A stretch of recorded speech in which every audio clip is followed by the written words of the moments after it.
एक बार आपका फिर से स्वागत है पार्ट 2 मसूरी भ्रमण के अंदर। और हम पार्ट 1 में देख चुके हैं कि हम केम्प्टी फॉल गए, वहाँ काफ़ी इन्जॉय किया और उसके बाद हम विज़िट करते हैं संतूरा माता टेम्पल को। और उसके बाद हम वापस अपनी स्कूटीज़ के ऊपर इन सुंदर रास्तों से होते हुए निकल पड़ते हैं अपनी नेक्स्ट डेस्टिनेशन की तरफ, जो कि होने वाला है दलाई हिल्स। यहाँ पर जो जितने भी पॉइंट हम आज विज़िट करने वाले हैं वो केम्प्टी फॉल जो डिस्टेंस पर था उसके बाद लगभग बाकी सभी जो पॉइंट्स हैं वो नज़दीक ही हैं। तो हम चल पड़ते हैं इन रास्तों से होते हुए दलाई हिल्स की तरफ, जो कि बुद्धिस्ट एक टेंपल है और यहाँ तिब्बतन सेंट्रल स्कूल है। और उसके पास से हम चलते हैं आगे की तरफ और यहाँ नज़दीक ही हमें ये द्वार मिल जाता है जहाँ लिखा है बुद्धिस्ट टेंपल। और यहीं पर हमें सामने की तरफ मंदिर दिखाई देता है जिसका नाम पढ़ने में बड़ा ही यूनिक है, तो आप पॉज करके पढ़ सकते हैं। और यहाँ पर ये वेस मिल जाते हैं जिनको प्रेइंग वेस भी कह सकते हैं। इनके ऊपर मंत्र लिखे होते हैं और ऐसा कहा जाता है कि एक राउंड लगाने पर आपके कितने करोड़ों पाप ख़त्म हो जाते हैं। तो हमने भी यहाँ कुछ पाप ख़त्म किए, लेकिन ये मैडम के पाप तो ख़त्म होने का नाम ही नहीं ले रहे। और यहाँ से बाहर निकलकर हमें दिखाई देता है ये स्तूप, जो लगभग हर बुद्धिस्ट टेंपल के अंदर रहता है, लेकिन इसके पीछे क्या लॉजिक है, क्या हिस्ट्री है, हम नहीं जानते। और यहाँ पर पास में दी हुई है मंदिर की जो बिल्डिंग, जो दिखने में काफ़ी सुंदर, काफ़ी फ्लावर्स यहाँ पे रखे गए हैं, सुंदर बनाया गया है। और यहाँ पर जो चित्रकारी की गई है दीवारों पर वो बहुत सुंदर है। सामने दलाई लामा की एक मूर्ति, और ये पेंटिंग्स जो है हमने चाइनीज़ मूवीज़ के अलावा और कहीं नहीं देखी। मंदिर की बिल्डिंग के बिल्कुल सामने आपको दिखाई देने वाली है घाटी, और घाटी के अंदर सुंदर नज़ारे आपको दिखाई देते हैं जहां हरियाली जो है चारों तरफ फैली हुई है। और यहीं पास में दिखाई देता है ये बड़े वाला व्हील।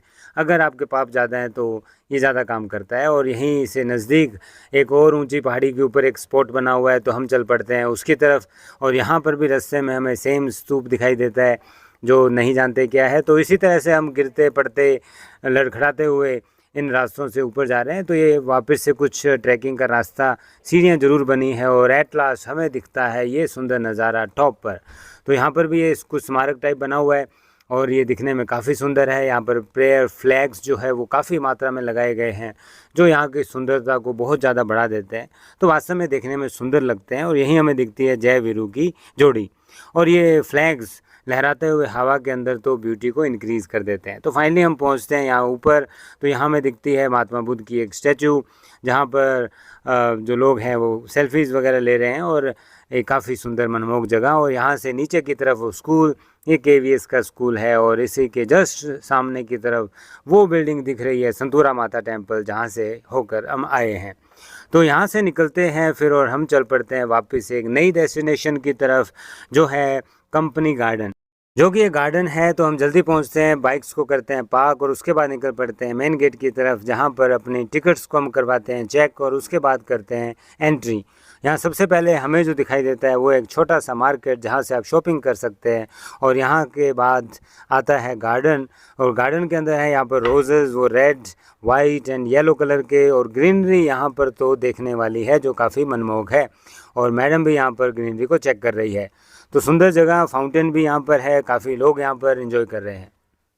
तो यहाँ पर कुछ देर तक इन सुंदर रोजेज़ की ब्यूटी को और फ्रेगरेंसेस को चेक करने के बाद हम बढ़ते हैं आगे की तरफ। और ये बिल्कुल बेल से बना हुआ एक गेट जो सुंदर है, और उसके बाद दिखते हैं और सुंदर सुंदर छोटे छोटे फ्लावर्स जो रास्ते के दोनों तरफ लगे हैं, जो काफ़ी आपको अलग एक्सपीरियंस देते हैं। यहाँ पर हमें दिखाई देता है एक छोटा सा वाटरफॉल, जिसका पानी यहाँ आ रहा है नीचे की तरफ।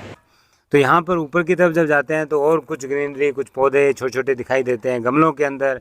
असल में नर्सरी है जहाँ पे पौधे तैयार किए जाते हैं।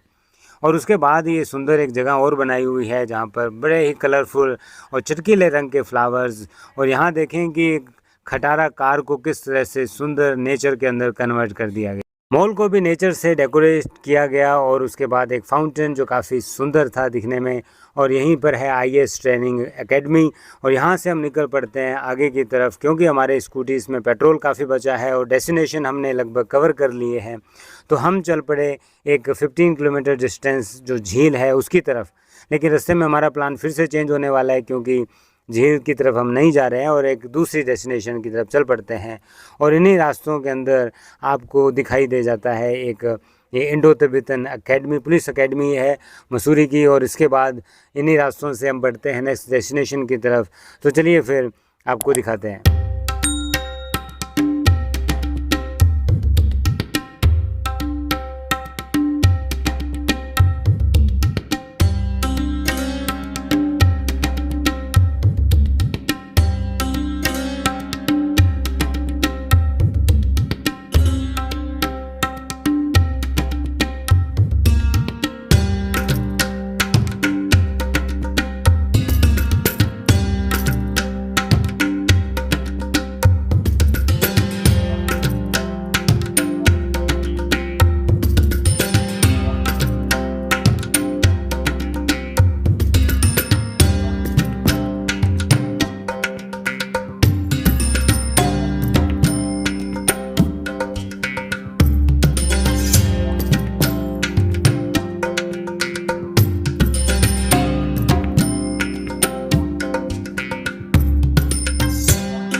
अब जल्दी ही यहाँ पर अंधेरा होने वाला है, क्योंकि सूरज जो है वो सनसेट की तरफ नीचे जा रहा है और छिपने वाला है। और हम अपनी स्कूटीज़ पर यूं ही मस्ती करते हुए आगे बढ़ रहे हैं। दोनों स्कूटीज़ पर हम तीनों यहाँ पर है और जल्दी हम पहुँचते हैं जॉर्ज एवरेस्ट की तरफ। लेकिन जॉर्ज एवरेस्ट लेट होने की वजह से हो गया बंद, तो वहाँ से हम हो जाते हैं रिटर्न। और रिटर्न होते टाइम हमें दिखाई देता है ये एक बिल्कुल मैदानी इलाका। कुछ पेड़ तो हैं लेकिन मैदान भी है, चारागाह अपने उनको कह सकते हैं। और आगे चलकर तो हमें कुछ यहाँ कैटल्स जो है इन मेडोज़ के अंदर चरते हुए भी ग्रेजिंग फील्ड के अंदर दिखाई देते हैं। और ये रास्ता बिल्कुल सनसेट पॉइंट की तरफ जाता है आगे, लेकिन आगे बहुत ज़्यादा जंगली रास्ता है और आगे कुछ भी नहीं है। तो वहाँ से रिटर्न हो जाते हैं और रिटर्न होते हुए कुछ पेड़ दिखाई देते हैं। और इसके बाद ही हम वापस चलते हैं मसूरी, और कल हम चलते हैं सीधा वापस ऋषिकेश की तरफ। मसूरी वापस रोड पर आकर मॉल रोड पर हमें दिखाई देते हैं ये रिक्शा। यहाँ पर सिर्फ यही एक मीडियम है ट्रांसपोर्ट का।